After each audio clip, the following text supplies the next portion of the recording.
Elmo on siis siuke arvatavasti mingi 3-4-aastane isane koer, kes on füüsiliselt väga heas konditsioonis, hambad on ilusad ja terved. Et sellest seltskonnast oli ta siis, kui me püüdsime neid koeri ka üks, kes oli nagu vähem kahjustada saanud, et ta ei olnud väga nälginud. Lihtsalt natukene kõhna. Siis muidugi, kui me teda sealt niimoodi kinni püüdsime, siis ta meid otseselt rünnanud, aga ta ei olnud nõus ka kaasa tulema esimese hooga, et see oli ikka päris raske võitlus.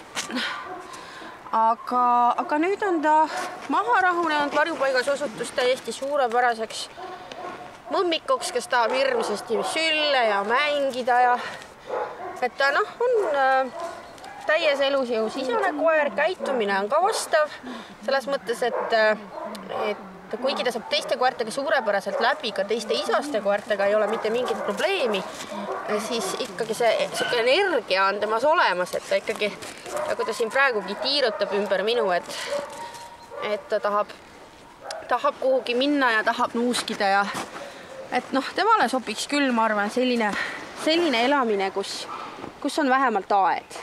Kuigi ta kindlasti sobiks ka põhimõtteliselt seltsikoeraks, et ta ei vaja tingimata ainult jalgrattasportlast enda kõrvale, siis ta ikkagi tahab liikumist. Muidu tal võib lihtsalt igav hakata ja siis võivad igasugused rumalad mõtted pähe tulla.